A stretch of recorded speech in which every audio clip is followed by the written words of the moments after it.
हमारे चैनल को सब्सक्राइब करें और बेल आइकन दबाएं। सागर, दीपिका, आज से पहले मैंने इससे भद्दा मजाक कभी नहीं सुना। अनिशा, ये मजाक नहीं सच्चाई, और तुम इसे जितना जल्दी स्वीकार कर लो वही तुम्हारे लिए अच्छा होगा।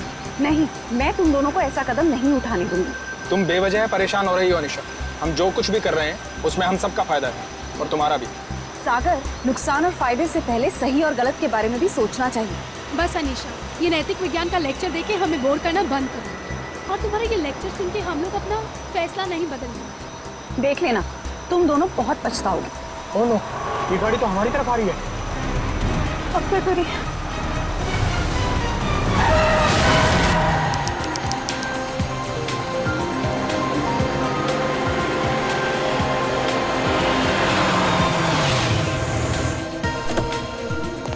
Hello sir. Hello. Hello ma'am. Sagar, क्या तुम मीर को अकेले ऊपर तक लेके जा पाओगे? पहले भी कई बार लेके गया हूँ। शराब पीने के बाद हमेशा ड्रामे करता है। ठीक है, तो मैं सोने जा रही हूँ, मुझे बहुत जोर की नींद आ रही है। अच्छा सुनो, सुबह जल्दी उठ के शादी में जाना है। Okay, good night. Good night. सुबह जल्दी मिलते हैं। सुनो, जल्दी आना, हमेशा की तरह लेट मत करना। ओके। सर, आपकी कुछ मदद करें? एक व्हील चेयर ले आओ। व्हीलचेयर की क्या जरूरत है सर? हम दोनों इन्हें ऊपर ले जाते हैं। आपका कमरा नंबर 303 है ना? जितना बोला उतना करो ना। माफ करें सर, अभी लाए।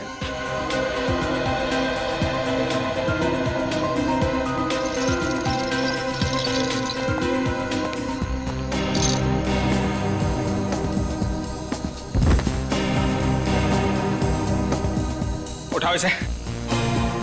जब सहन नहीं होती तो पीता क्यों है? सर, खाने में कुछ लेंगे? एक सूप ले आओ। Okay sir. सर, इन्होंने सूप ऑर्डर किया। जब से ये लोग इस होटल में रहने आए हैं ना, ऐसा तीसरी बार हुआ है। पता नहीं इतनी शराब क्यों पीते हैं जब पचा ही नहीं सकते।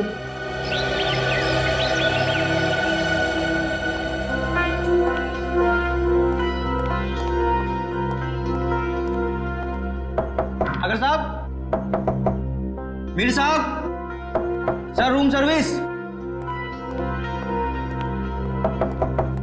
साहब, क्या हुआ?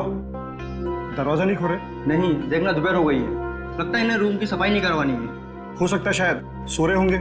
सो रहे होंगे अब तक? हाँ, मैंने सुबह फोन भी किया था नाश्ते के ऑर्डर के लिए, लेकिन उन्होंने फोन नहीं उठाया।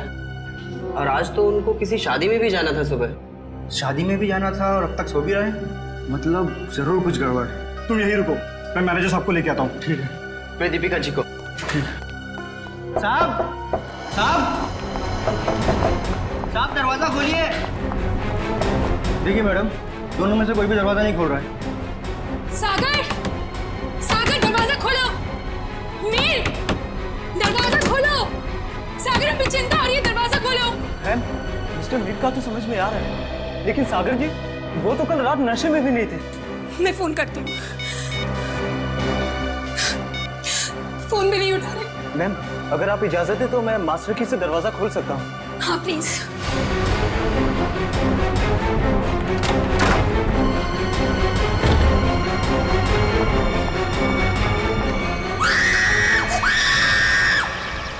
नील, तुम सोच भी नहीं सकते मैं इन छुट्टियों को लेकर कितनी उत्सुक हूँ। आखिरकार तुम्हारे ऑफिस वाले और मेरे ऑफिस वाले राजी हो ही गए और हमें एक हफ्ते की छुट्टी दे दी। भाई समझ में नहीं आता कि इंसान अगर दिन में 14 घंटे काम करेगा तो भाई अपनी खूबसूरत बीवी के साथ वक्त कब बिताएगा? नहीं नील, तुम अपनी आंखें सड़कता रखो। तुम जानते हो ना, तुम जब भी गाड़ी चलाते हो मुझे कितना डर लगता है। अरे तुम बेवजह घबरा रही हो। हाँ?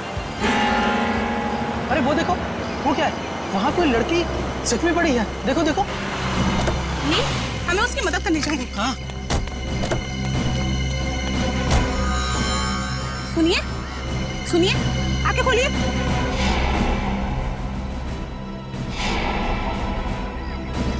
आप ठीक तो हैं? मैं पानी लेकर आता हूँ।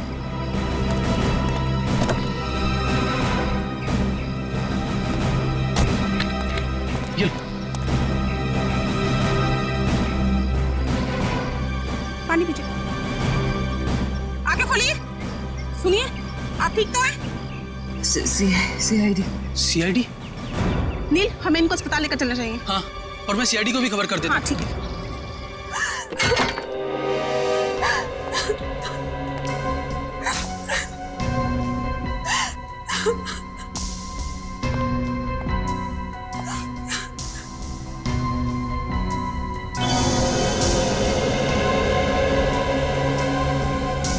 एसी भी ऑन है और खिड़की भी खुली है। आप लोगों में से किसी ने यहाँ किसी चीज को हाथ तो नहीं लगाया? नहीं सर, मैंने बस नब्ज देखी और आपको फोन करके बुला लिया। मुझे तो यकीन ही नहीं हो रहा है कि सागर और मीर नहीं रहे। कल रात तक तो अच्छे भले थे दोनों।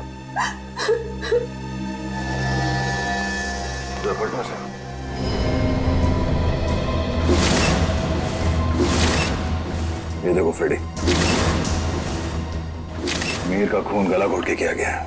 हाँ सर, गले पे लाल निशान साफ साफ दिख रहा है। निशान देख के लगता है कि नायलॉन के रस्सी से गला घोटा गया इसका।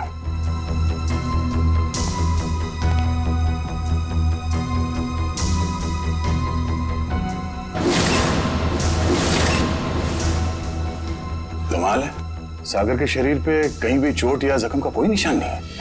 सर, हो सकता है कि सिर्फ मीर का खून हुआ हो और सागर अपने आप मर गया हो, दिल का दौरा पड़ने की वजह से या फिर और कोई बीमारी की वजह से। नहीं सर, सागर को ऐसी कोई बीमारी नहीं थी। आप चाहे तो मैं आपको उसकी मेडिकल रिपोर्ट दिखा सकती हूँ। मेडिकल रिपोर्ट तो हम देख ही लेंगे। वैसे आप है कौन? मैं दीपिका, सागर और मीर की चचेरी बहन। सर हम लोग यहाँ शादी में आए थे। और ये शादी कब है? सर आज सुबह ही थी। कल रात देर से सोने की वजह से सुबह मेरी आंख ही नहीं खुली। और रात को इन दोनों की मौत हो गई। आप लोगों में से आखिरी बार किसने देखा था इन्हें? सर मैंने देखा था। कल मिस्टर मीर बहुत ज्यादा शराब पी लिए थे और होश में नहीं थे सर। तब मिस्टर सागर इन्हें होटल में लेकर आए थे, तब देखा था सर। क्या मीर अक्सर शराब पीता था? हाँ सर, मीर बहुत ज्यादा शराब पीता था और शराब इससे बर्दाश्त नहीं होती थी।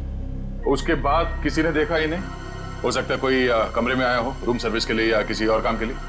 हाँ सर, मैं आया था रूम में सूप लेकर। उस वक्त मीर साहब बिस्तर पर लेटे हुए थे और सागर साहब टीवी देख रहे थे।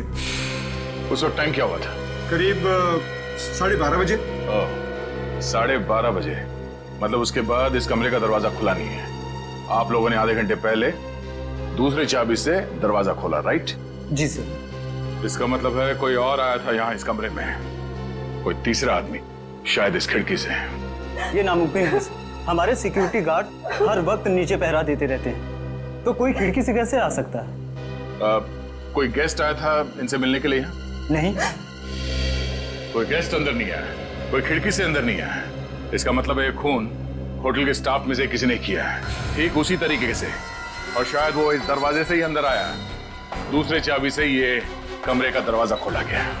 सर ये आप क्या कह रहे हैं सर? भला हम अपने कस्टमर का खून क्यों करेंगे? शायद लूटने के इरादे से। रेडी पंकज, कमरे की अच्छी तरह से तलाशी लो। सर रात को 2 बजे तक तो कॉरिडोर में मैं फोन पे बात कर रहा था। मैंने तो किसी को इनके कमरे में आते हुए नहीं देखा। आपका कमरा कौन सा है? सर वो 304।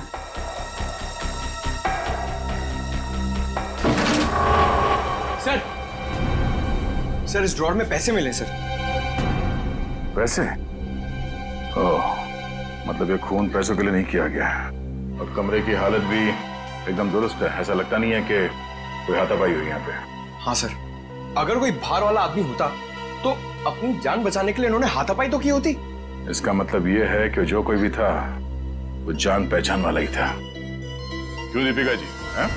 सर आप मुझ पे शक कर रहे हैं? नहीं नहीं, मैं तो सिर्फ कह रहा हूँ कि इस कमरे के अंदर क्या हुआ किसी को नहीं मालूम, एक पहेली है।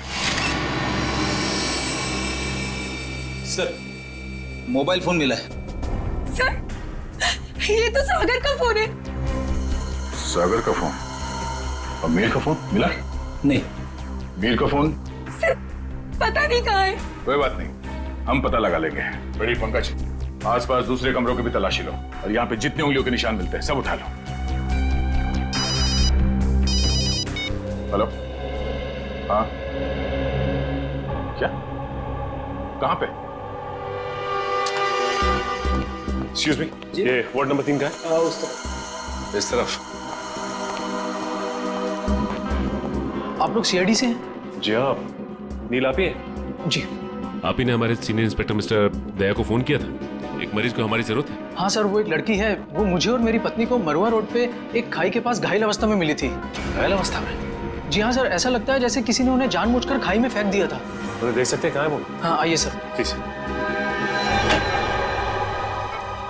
रेखा, ये लोग सीआईडी से हैं। अच्छा ये बताइए कि इनके पास से आप लोगों को कुछ मिला क्या? जी सर, सर इनके पास से हमें ये लाइसेंस मिला है। और सर ये मोबाइल भी मिला है। अनीशा, सर हमने सोचा कि इनके घर वालों को फोन करके खबर कर दें, तो हमने इन्हीं के फोन से कुछ लोगों को फोन किया, लेकिन किसी ने भी फोन नहीं उठाया।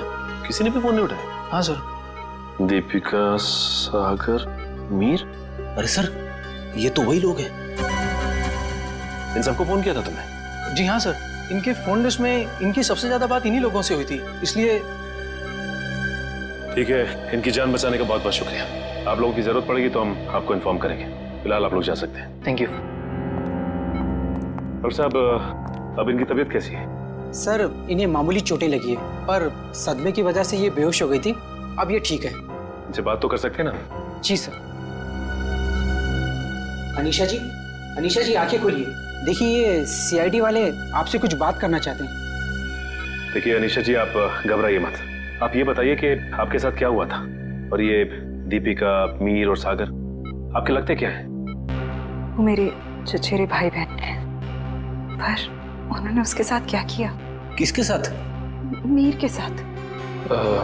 देखिए अनीशा जी, मीर की मौत हो चुकी है और साथ ही साथ सागर की भी। क्या?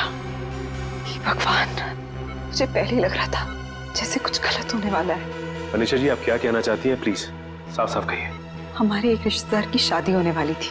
कल रात हम चारों उसी के संगीत के फंक्शन से वापस लौट रहे थे, तभी मरुआ रोड पे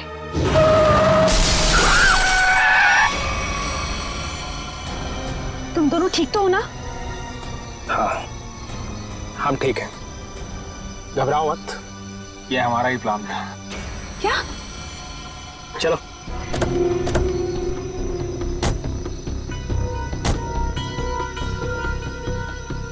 मीर का मोबाइल फोन रास्ते में कहीं फेंक देना, और ध्यान रहे जब तक हमें हमारा पैसा ना मिल जाए, मीर बेहोश ही रहना चाहिए। ये लो नया सिम कार्ड। मीर के परिवार वालों से फिरौती की मांग इसी नंबर से करनी है। और हाँ, हमें फोन मत करना, वक्त आने पर हम लोग खुद कांटेक्ट करेंगे। नहीं, मैं तुम दोनों को ऐसा कुछ नहीं करने दूंगी। मीर हमारा चचेरा भाई है। अनीशा, तुम हमारे प्लान में दखल अंदाजी मत करो, वरना क्या? मीर को हम बाद में खुद देख लेंगे, पहले तुम इसको ठिकाने लगाओ। ये क्या कर रही हो तुम मेरे साथ? दीपिका, तुम मेरे साथ ऐसा कैसे कर सकती हो? दीपिका और सागर पैसों के लिए कुछ भी कर सकते हैं। छोड़ो मुझे। ओह, तो मतलब दीपिका और सागर अपने चचेरे भाई मीर को अगवा करना चाहते थे?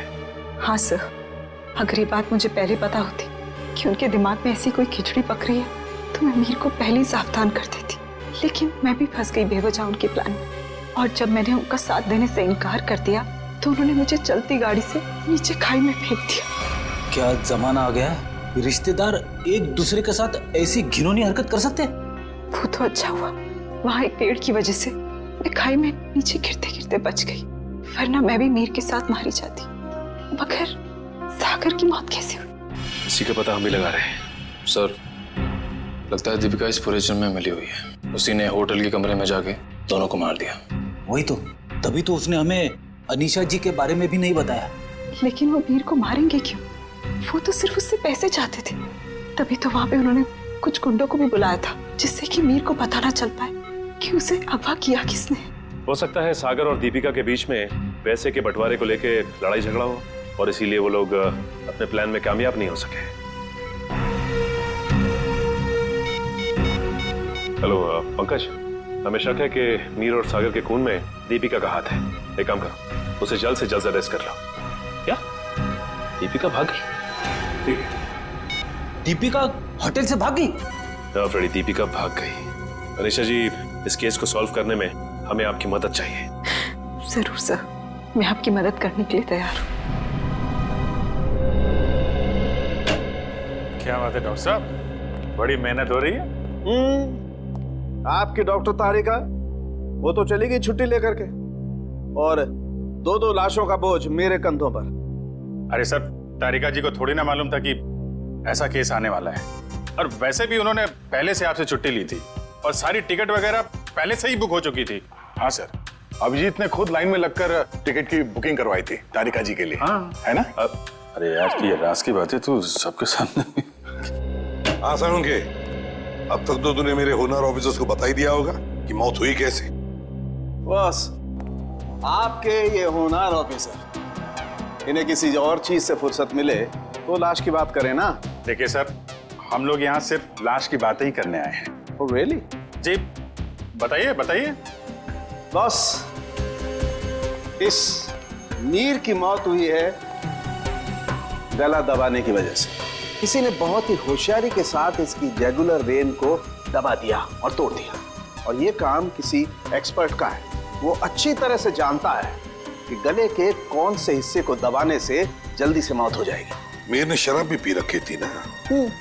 शराब भी पी रखी थी, और मीर के खून में मुझे एक ड्रग मिली, डोडीन नाम की ड्रग, जो इंसान को बहुत गहरी नींद में सुला देती है। जब इस मीर का खून हो रहा होगा ना, इसे पता भी नहीं चला होगा। ये मीर होटल जाने से पहले संगीत के फंक्शन में गया था, शायद वहीं किसी ने इसे ये ड्रग दी होगी। नहीं, मीर की मौत हुई कब? मीर की मौत हुई है लगभग 16 घंटे पहले। 16 घंटे पहले? मतलब जब सागर मीर को व्हील चेयर के ऊपर बिठाकर होटल के अंदर ले जा रहा था, तब तक ये मीर मर चुका था? बिल्कुल दया। इनफैक्ट सागर मीर को नहीं, मीर की लाश को कमरे में ले जा रहा था। तो सागर की मौत कब हुई? सागर की मौत हुई है मीर की मौत के ठीक 12 घंटे के बाद, और सागर की बॉडी पर कहीं किसी किस्म की चोट के निशान नहीं। तो फिर इसकी मौत हुई कैसे साळुंखे? इसकी मौत हुई है सफोकेशन की वजह से। किसी वजह से इसका दम घुट गया, ऑक्सीजन ने इसके फेफड़ों में जाना बंद कर दिया, और इसी वजह से सागर की मौत हो गई। पर सर, सागर का दम घुटा कैसे? ये पता लगाना भी बाकी है, लेकिन हाँ, फिलहाल मैं आप लोगों को एक बहुत अहम सुराग दे सकता हूँ। क्या?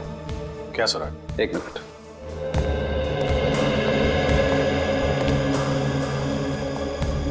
बस ये मीर के कपड़ों के रेशे, और इस पेट्री डिश में सागर के कपड़ों के रेशे। ये कैसे सुराग है डॉक्टर? मेरी तो कुछ समझ में नहीं आ रहा है। बेटा, पहले बड़ों की बात अच्छी तरह से सुन लेनी चाहिए, फिर समझ में आएगा। हाँ, बस मीर के कपड़ों के रेशे मुझे सागर के कपड़ों के पीछे के हिस्से पर मिले, और सागर के कपड़े के रेशे मुझे मीर के कपड़े के आगे के हिस्से पर मिले। क्या क्या क्या क्या? मीर की शर्ट के रेशे सागर की शर्ट की पीठ की तरफ, और सागर की शर्ट के रेशे मीर की शर्ट पे आगे की तरफ। आप हमें सुराग दे रहे हैं या हमारी उलझनों को और बड़ा कर रहे हैं? अभिजीत, हर बंद ताले को खुलने के बाद एक नए सुराग का दरवाजा खुलता है। फिलहाल इस ताले की चाबी ढूंढनी है। ये पता लगाना है कि इन दोनों के कपड़ों के रेशे एक दूसरे के कपड़ों पर आए तो आए कैसे। पता लगा लेंगे साळुंखे। जब तूने इतना सब पता लगा लिया है तो फिर इसके आगे का हम पता लगा ही लेंगे। सर, उस दीपिका का कुछ पता नहीं चल रहा है सर। वो ना तो अपने घर गई, ना कोई सहेली के पास, और तो और सर, उसने अपना फोन होटल के बाहर ही कहीं फेंक दिया ताकि हम लोग उसका पीछा ना कर सके। इसका एक ही मतलब हो सकता है कि दीपिका का कोई ना कोई संबंध जरूर है मीर के खून के साथ, इसीलिए तो वो गायब हो गई। सर, अगर ऐसी बात है तो दीपिका को पहले ही गायब हो जाना चाहिए था। वो हमसे मिली क्यों? शायद उसे ये पता नहीं था कि सागर की भी मौत हो जाएगी, और जैसे सागर की मौत होगी सारी बाजी पलट गई। और फिर अनीशा ने भी तो ये कहा था ना। हाँ सर, अनीशा को भी मालूम नहीं है दीपिका कहाँ जा सकती है, और मीर को संगीत समारोह में ड्रग किसने दिया ये भी वो नहीं जानती। सो लगता है सागर और दीपिका के मिली भगत में ये बेचारी अनीशा बेवजह फंस गई है। सर, हाँ। सर, सागर के फोन रिकॉर्ड्स मिल गए, लेकिन रिकॉर्ड्स में एक बहुत अजीब बात है। क्या? सर, यही कि कल रात से लेकर आज सुबह 6 बजे तक सागर को मीर के नंबर से कॉल्स आए। मीर? ये कैसे हो सकता है सर? मीर तो मर चुका है, फिर उसका नंबर कौन यूज कर रहा है? सीधी बात है, अगर मीर मर चुका है तो फिर उसका फोन कौन इस्तेमाल कर सकता है? वो खून ही इस्तेमाल कर सकता है ना सागर को फोन करने के लिए। तभी मीर का फोन मिला नहीं हमें होटल के कमरे में से। शायद ये फोन दीपिका के पास ही है सर। ये देखो, सागर की मौत के कुछ ही मिनट पहले उसे एक अनजान नंबर से फोन आया था। अनजान नंबर से। अनजान नंबर? सर, फिर तो सागर की मौत का और इस अनजान नंबर वाले का कुछ ना कुछ संबंध तो है। पता लगाना पड़ेगा इन दोनों फोन्स के बारे में, मीर का फोन नंबर और फिर इस अनजान नंबर के बारे में।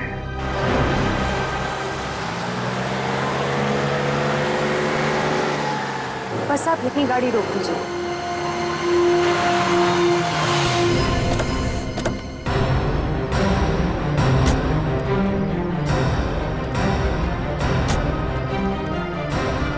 हाँ निशा, क्या ये वही जगह है?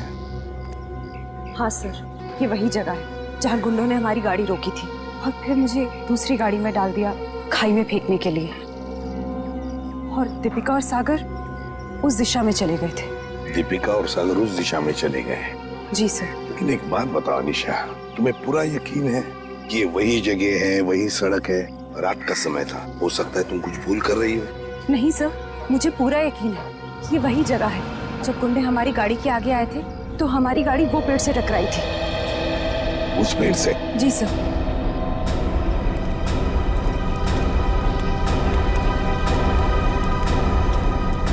सर, यहाँ पे गाड़ी के टायर के निशान भी हैं। हाँ, जैसे ब्रेक लगा है। सर, हाँ, यहाँ पे दूसरी गाड़ी भी थी, उसके टायर के भी निशान है यहाँ पे। हाँ, है तो सही, दूसरी गाड़ी के ही निशान है।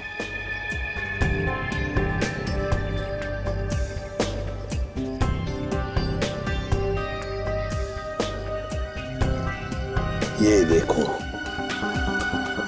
कांच के टुकड़े, कांच के टुकड़े। सर, शायद मीर और दीपिका की गाड़ी के होंगे। हाँ, हो सकता है। लेकिन सर, उनकी गाड़ी जब होटल में आई थी तो सही सलामत थी। वही तो फ्रेडी, वही तो। जब उनकी गाड़ी होटल में आई थी तो बिल्कुल सही सलामत थी। जरूर गाड़ी की मरम्मत की गई होगी, क्योंकि जब हमने गाड़ी होटल पर देखी तो बिल्कुल वैसे के वैसे थी जैसे कुछ भी नहीं हुआ था उस गाड़ी को। ये कुछ और ही चक्कर है।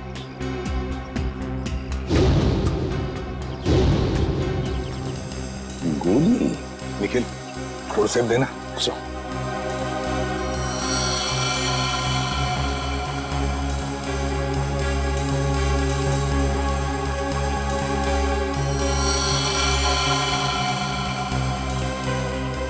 गोली चली है यहाँ पर। निशा, जब गुंडों के साथ मुठभेड़ हुई तब क्या किसी ने गोली चलाई थी या गोली चली थी?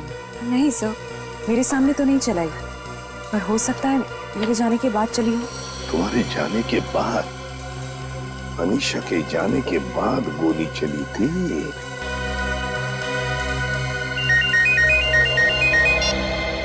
आद्या, अच्छा, सागर को मिहिर के फोन से जो फोन आया था वो कहां से आया था उसका पता चल गया है? हम जहां पर खड़े वहां से 15 किलोमीटर दूरी पर है, कोई ढाबा है। एक काम करो, डिटेल लोकेशन का एमएमएस भेज देना या एसएमएस भेज देना, ठीक है? Great work. सिस्टर, आप अनीशा को हॉस्पिटल ले जाना। निखिल, फोन करके दूसरी गाड़ी का इंतजाम करो। ढाबा।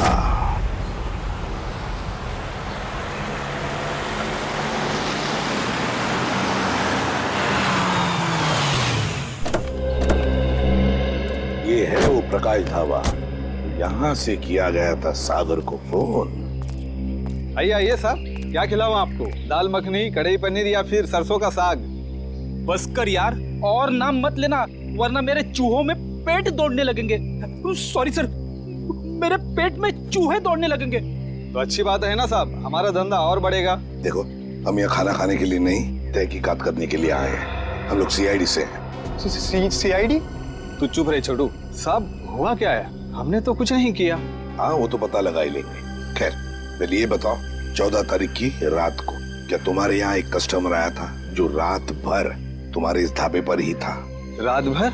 हाँ, रात भर 10 बजे से लेके 6 बजे तक। क्या वो रात भर फोन पे ही बात कर रहा था? साहब, ढाबे पे तो नहीं था, पर हाँ, सड़क के उस पार एक गाड़ी खड़ी थी जिसके अंदर एक आदमी बैठा था और वो किसी से फोन पे बात कर रहा था। तो क्या तुमने उसे अच्छी तरह से देखा? नहीं साहब, अंधेरा था, इसके लिए चेहरा नहीं देख पाया। अच्छा, क्या वो अकेली गाड़ी में था या उसके साथ कोई और भी था?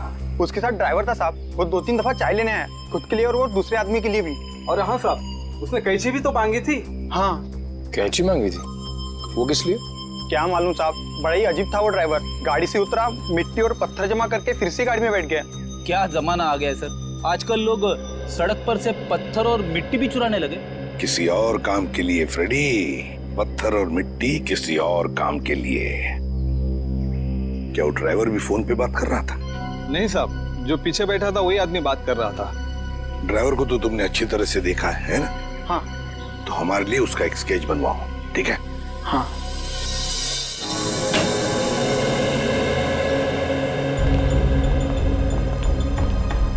ये है वो उलझी हुई पहली टॉर्चर। मीर की लाश यहाँ पड़ी थी, सागर की वहाँ। मीर की मौत 7:30 बजे हुई थी और सागर की उसके 12 घंटे के बाद, है ना? और मीर की मौत की वजह है नायलॉन की रस्सी से गला दबाना, सागर की मौत की वजह है दम घुटना। पर अभिजीत, कमरे में कोई तीसरा आदमी था नहीं, क्योंकि कमरे का दरवाजा अंदर से बंद था। सर, इस केस में सबसे अजीब बात तो यह है कि सागर ने मीर की लाश के साथ 12 घंटे क्यों गुजारे? और सर, मीर का खून सागर ने किया होता तो वो लाश को वापस होटल में लाने का खतरा क्यों उठाता? अक्सर खूनी खून करने के बाद लाश को किसी सुनसान जगह फेंक देता है। तुम दोनों के सवालों का जवाब इस चलते हुए एसी और इस खुली हुई खिड़की के बीच छुपा हुआ है जो दया को क्राइम सीन पे दिखाता है। सर, ये भी तो हो सकता है कि सागर का दम घुट रहा हो और उसने खिड़की खोल दी हो ताकि खुली हवा में सांस ले सके। नहीं सचिन, बात इतनी आसान नहीं है। मैंने बताया था ना आप लोगों को कि मुझे मीर की कमीज पर सागर की शर्ट के रेशे और सागर की शर्ट पर मीर की कमीज के रेशे मिले। दोनों की कमीजों पर एक दूसरे के कपड़े के रेशे हैं। Yes sir. सर, ये दोनों की कमीज पे एक दूसरे का धागा मिलना, चलते हुए एसी के बाद भी खिड़की का खुला हुआ होना, ये एक ही बात की तरफ इशारा कर रहे हैं। और वो क्या है? कि सागर ने मीर की लाश को दोबारा यहाँ लाने का खतरा इसलिए उठाया ताकि वो मीर की मौत को हादसा या फिर खुदकुशी का रूप दे सके। यानी सर, सागर ने पहले लाश को उठाया और फिर खिड़की से बाहर फेंकने की कोशिश की। एग्जैक्टली। उसने सोचा होगा कि सबसे कह दूंगा कि शराब के नशे में मीर खिड़की के नीचे गिर गया, लेकिन इसके पहले कि वो अपने प्लान में कामयाब हो पाता, उसकी मौत हो। हाँ सर, ये गुत्थी आधी तो सुलझ गई, लेकिन एक बात समझ में नहीं आई कि इस कमरे में सागर और मीर के अलावा कोई भी नहीं था, तो फिर सागर की मौत अचानक कैसे हुई? सचिन, उसकी मौत का राज उस अनजान फोन कॉल में छुपा हुआ है जो उसे सुबह सुबह आया था। हाँ पंकज, अनजान कॉल का पता चल चुका है कहां से की गई थी? Very good. कौन सी जगह? Jhula tower. Okay okay okay okay, thank you very much Pankaj, thank you. जी, झूला टावर तो वो रही बिल्कुल सामने, जो अभी तक पूरी बनी भी नहीं है। या डॉक्टर साहब, सर आप यहाँ देखिए, तब तक हम लोग झूला टावर का चक्कर मार के आते हैं, देखते हैं वहां पे क्या हुआ था।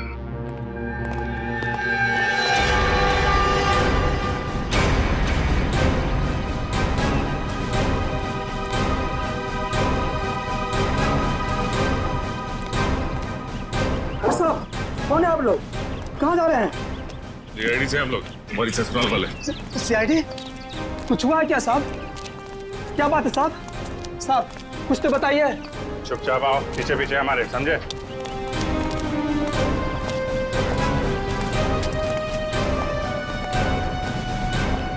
ये देखो, यहाँ से कमरा नंबर 303 बिल्कुल साफ साफ दिख रहा है। जरूर उस आदमी ने सागर को यहीं से फोन किया होगा। परसों रात तुम ही ड्यूटी पे थे यहाँ पे?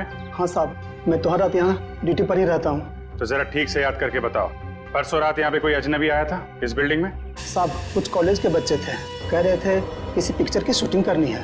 पिक्चर की शूटिंग? कौन सी पिक्चर, क्या बताया उन लोगों ने?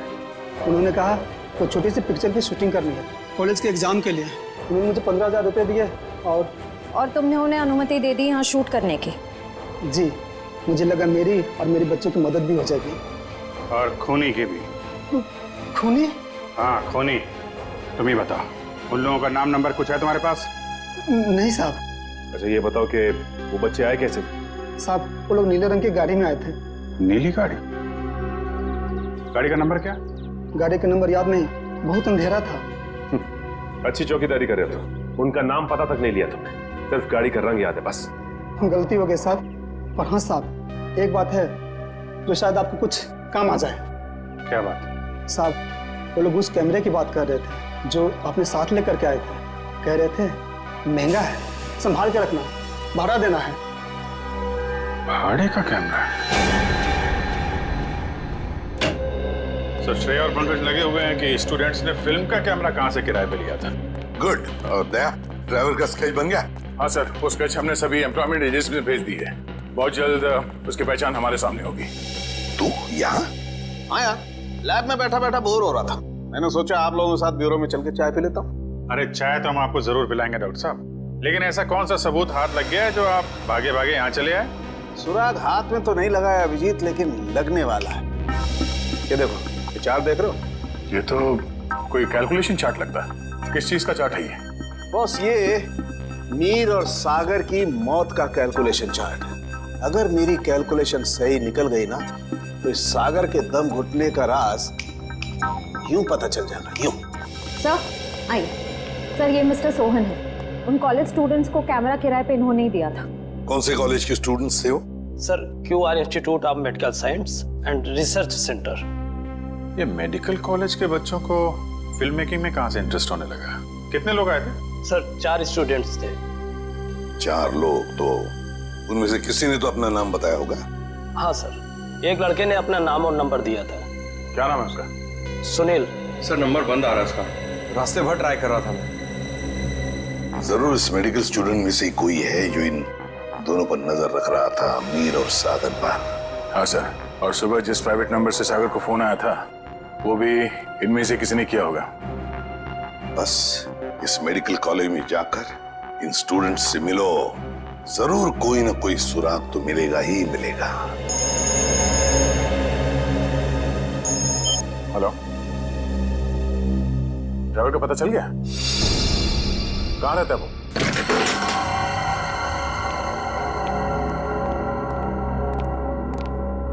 ये ड्राइवर चंदन, लगता है 9 तो 11 हो गया। तो ढूंढो।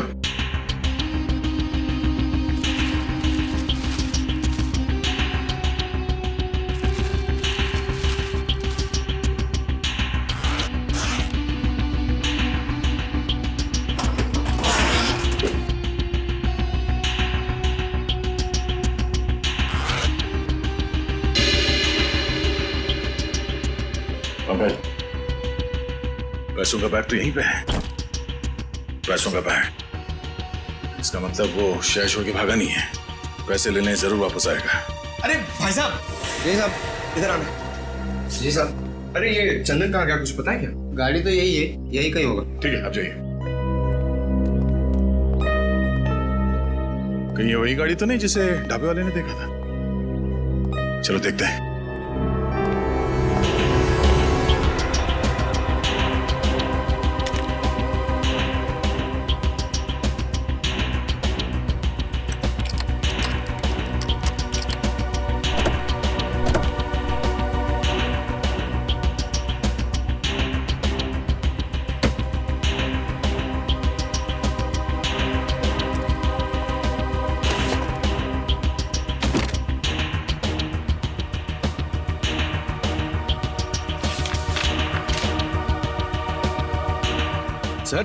सर ये गाड़ी दीपिका की है, ये देखिए पेपर। दीपिका की गाड़ी? और ये देखो, पत्थर पे सूखा हुआ खून। शायद ये वही कंकड़ पत्थर है जिन्हें ड्राइवर ढाबे के पास से इकट्ठा कर रहा था।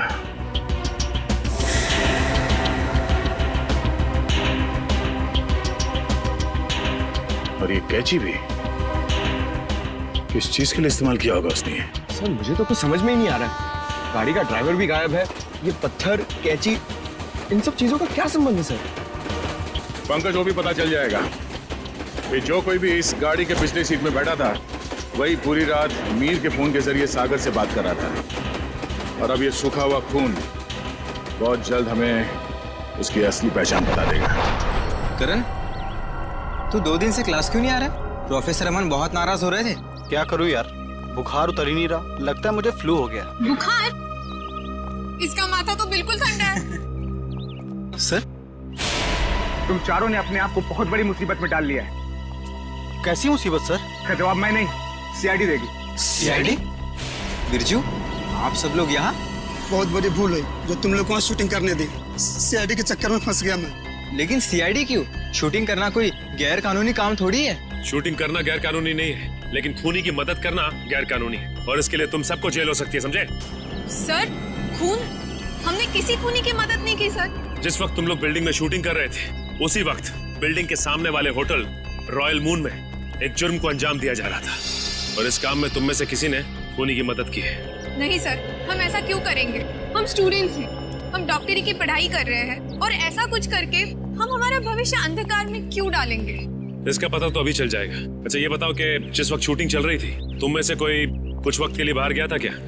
हाँ सर, करण गया था ऊपर वाले फ्लोर पे अपनी डायलॉग याद करने के लिए। यार अंकित, मुझे क्यों फंसा रहा है? यार मैं तुझे फंसा नहीं रहा हूँ, सिर्फ सच बता रहा हूँ। तो अपना हैंडी कैम भी लेकर गया था अपना परफॉर्मेंस रिकॉर्ड करने के लिए।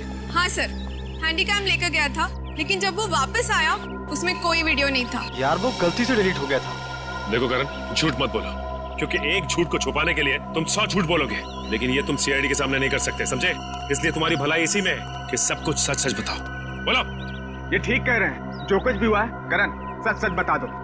सर मुझे डर था कि मेरी अटेंडेंस कम होने की वजह से मैं एग्जाम में फेल हो जाऊंगा। तभी अचानक मुझे किसी ने एक दिन चिट्ठी भेजी और साथ में एक सिम कार्ड भी। उस चिट्ठी में लिखा था कि उस होटल के कमरे में जो भी कुछ हो रहा है उसकी लाइव फीड रिकॉर्ड करके मैं उसे दूं और साथ में उसे फोन भी करूं, तो वो मुझे फेल होने से बचा लेगा। तो सर मैंने वैसा ही किया। मतलब अगर तुम उस जुर्म का आंखों देखा हाल भेजते और उस आदमी को यानी कि सागर को फोन करते तो तुम परीक्षा में पास हो जाते? जी सर। तुम्हारे साथ बहुत गलत हुआ है, किसी ने तुम्हारे साथ गंदा मजाक किया है और तुम उसके बहकावे में आ गए। वो खत जिसने लिखा था वो तो बच नहीं पाएगा। वैसे इस लेटर में और क्या लिखा था? उस चिट्ठी में लिखा था कि जैसे ही सागर उस आदमी को खिड़की तक लाए तो मैं सागर को फोन करूं और 5 बार घंटी बजते ही मैं वहां से चला जाऊं। तुम ऐसा कैसे कर सकते हो करण? पास होने के लिए तुम किसी की खून करने में मदद करो? शर्मनाक है ये, शर्मनाक। यार मैं इस बात के लिए पहले से ही शर्मिंदा हूँ। तुम्हें इस बात की शर्मिंदगी होनी भी चाहिए, समझे? अच्छा फिर फोन करने के बाद क्या हुआ? सागर ने मेरा फोन उठाया नहीं, बस वो अचानक वहीं खड़ा रहा। मैंने फोन किया, 5 बार घंटी बजी, उसके बाद फोन काटकर मैं वहां से चला गया। ठीक है, देखो ये सारी बात हम लोगों के बीच में ही रहे, क्योंकि मैं नहीं चाहता कि अगर खूनी हमारे आसपास है तो उसे इस बात की भनक भी लगे। मैं समझ सकता हूँ सर। और करण तुम्हें हमारे साथ चलना होगा होटल रॉयल मून में जहाँ क्राइम हुआ है। करण अब बताओ, सागर और मीर एग्जैक्टली कहाँ पे खड़े हुए थे? यहाँ पर सर। मीर सागर के कंधों पर झूल रहा था। और तुमने सुबह 6 बजे के करीब उनको फोन किया? जी सर। करण ये समझो कि तुम सागर हो और इंस्पेक्टर सचिन मीर है। ठीक से याद करके बताओ कि सागर ने मीर को कैसे उठा रखा? आप अपनी बाजू यहाँ पर रखिए। यस सर, और अपनी मुट्ठी बंद कर लीजिए। लो, बंद किया? जी।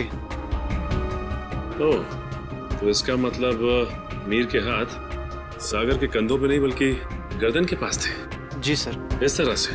जी। और फिर तुम्हारे फोन करने के बाद क्या हुआ?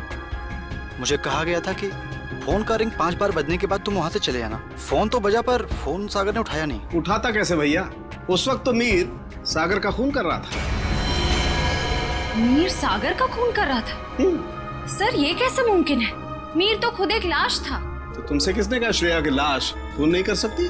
सालुंके साहब आप भी फ्रेडी की तरह। 1 मिनट सचिन, मैं कोई आत्मा की बात नहीं कर रहा हूँ, मैं साइंस की बात कर रहा हूँ, मैं रिगर मोर्टिस की बात कर रहा हूँ। याद है अभिजीत, कुछ सालों पहले भी ऐसा ही केस हुआ था।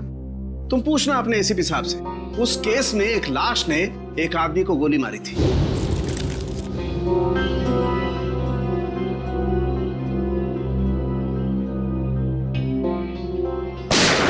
मैं भी यही सोचा था डॉक्टर साहब। अब इसे संयोग कहिए या बुरे काम का बुरा नतीजा, जिस वक्त सागर मीर की लाश को नीचे फेंकने वाला था रिगर मोर्टिस सेट हो रहा था। उसने सागर के गर्दन को जकड़ा और दम घुटने की वजह से सागर की मौत हो गई। एग्जैक्टली हुआ कुछ ऐसा होगा, सागर कमरे में आया और किसी के फोन का इंतजार करने लगा जो उसे बताने वाला था कि उसे एग्जैक्टली करना क्या है।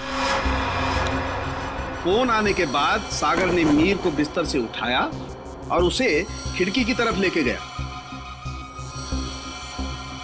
ताकि मीर को हत्या या आत्महत्या बनाया जा सके। लेकिन एक बात है अभिजीत, मुझे नहीं लगता है कि ये कोई संयोग था या कोई बुरे काम का बुरा नतीजा था, बल्कि मुझे लगता है सागर को फोन ठीक उसी वक्त जानबूझकर किया गया जब मीर के हाथों में राइगर मोर्टिस सेट हो रहा हो और मीर का हाथ सागर की गर्दन दबा सके।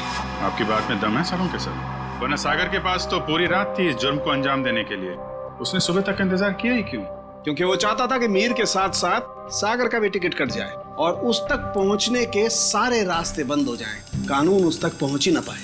मगर सालुनके साहब, खूनी ना तो यहाँ पे था और ना ही खूनी उस बिल्डिंग में था, तो फिर खूनी को ये कैसे पता चला कि मीर का शरीर कब पकड़ने वाला है और सागर उसे कब उठाने वाला है? करण के फोन के जरिए।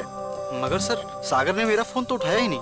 5 बार रिंग बजी और मैं वहां से भाग गया। मैं भी बताता हूँ। श्रेया, जरा सागर के फोन पे कॉल करना। सर।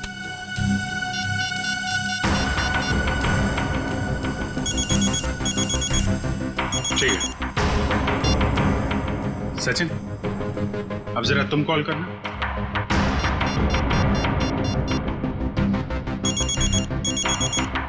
ठीक है।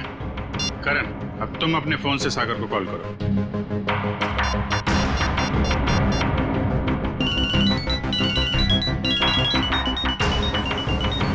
ये क्या सर, मेरे फोन करने पर अलग तरह की रिंग बजी? जी हाँ, बिल्कुल अलग तरीके की रिंग।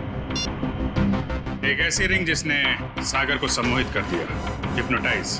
तभी तो वो तुम्हारा फोन नहीं उठा पाया। सर, इतनी बड़ी साजिश? बिल्कुल श्रेया, ये मुजरिम कोई साधारण आदमी नहीं है। ये कोई एक्सपर्ट है, एक्सपर्ट जिसे रिगर मोर्टिस की बहुत अच्छी जानकारी है और लोगों को सम्मोहित करने की भी। ये कहीं करण के कॉलेज का कोई प्रोफेसर तो नहीं, कोई एक्सपर्ट? आज सारे स्टूडेंट्स सही समय पर आ गए। Very good. सर, क्या आप आज हमें पूरी प्रक्रिया दिखाने वाले? जी, भविष्य में जो भी फॉरेंसिक डॉक्टर बनना चाहते हैं उनके लिए आज की क्लास बहुत ही महत्वपूर्ण है। लगता है मैडम आ गई। ऑफिसर्स, आप लोग यहाँ? जी हाँ, हमने सोचा कि क्यों ना हम लोग भी फॉरेंसिक साइंस की ABCD सीख लें। हाँ, शायद किसी को इम्प्रेस करने के काम आ जाए। हैं? क्यों अभी जी? वैसे प्रोफेसर रमन, आज बच्चों को क्या पढ़ाया जा रहा है? सर, आज रिगर मोर्टिस की क्लास है। ओह, रिगर मोर्टिस। जी सर। यानी लाश की अकड़न के विभिन्न स्तर विद्यार्थियों को सिखाए जाएंगे, हैं? जी सर, इसलिए हमने खास तौर पर इस विषय के विशेषज्ञ को बुलाया है। अच्छा, कौन है ये विशेषज्ञ, ये एक्सपर्ट? जरा हमारी भी मुलाकात करवा दीजिए इनसे।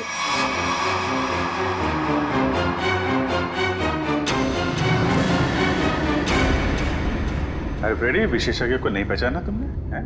प्रोफेसर अनीशा, जरा इनका खिला खिला चेहरा देखिए। ऐसी मुस्कान है इनके चेहरे पे जैसे मुजरिमों को तब होती है जब उन्हें गलतफहमी हो जाती है कि वो CID से बच गया। क्यों? ये कैसी बातें कर रहे हैं आप? वैसे खून की प्लानिंग तो वाकई बहुत सोच समझ के की थी आपने, मगर एक गलती कर दी। CID को हल्के में आंक लिया। क्या बकवास कर रहे हैं आप लोग? मैंने कोई खून नहीं किया है, मैं तो खुद घायल हूँ। उन्होंने मुझे खाई में फेंक दिया था। क्या भूल गए हैं आप लोग? हम कुछ नहीं भूले, शायद आपकी याददाश्त कमजोर है। क्या मतलब? मतलब यह कि आपको खाई में फेंका नहीं गया था, आप खुद उतरी थी वहां पे। आपके शरीर पे ये जो जख्म है, चोट के निशान है, ये खुद आपने बनाए हैं। क्या सबूत है ये निशान मैंने बनाए हैं? वैसे हम जानते हैं कि फॉरेंसिक डॉक्टर होने का फायदा उठाकर आपने इस केस में ज्यादा सुराग नहीं छोड़े, पर उस कार को साफ करना भूल गई हैं आप। पत्थर पे जो खून मिला है और कैंची पे जो उंगलियों के निशान है, वो आपके हैं अनीशा जी। हमारे पास काफी सबूत हैं आपको अदालत में खूनी साबित करने के लिए। बाहर जाने के सभी दरवाजे बंद हो चुके हैं अनीशा जी। अब सिर्फ जेल का दरवाजा आपका इंतजार कर रहा है। अब बताइए, क्यों किया आपने ये सब? दीपिका और सागर ने प्लान बनाया था, मीर को किडनैप कर लेंगे और बदले में उसके ट्रस्ट से ढेर सारा पैसा मांगेंगे। उन्हें नहीं पता था कि मुझे उनके प्लान के बारे में सब कुछ पता लग गया है और बदले में उनके खिलाफ में एक और प्लान बना रही थी जो उनके प्लान से कई ज्यादा खतरनाक था। और उस ड्राइवर और दीपिका का क्या किया तुम? दोनों को मारकर जंगल में फेंक दिया नीलगंज के। शर्म आनी चाहिए तुम्हें। एक फॉरेंसिक डॉक्टर का फर्ज होता है कि वो समाज से जुर्म को मिटाने में कानून का साथ दे, खूनियों को पकड़ने में मदद करे, लेकिन तुमने अपनी शिक्षा का गलत इस्तेमाल किया है। खुद एक अपराधी बन गई। ऐसे घिनौने अपराध की सिर्फ एक ही सजा है, फांसी। For more updates, subscribe to our channel, click the show links and enjoy watching the videos.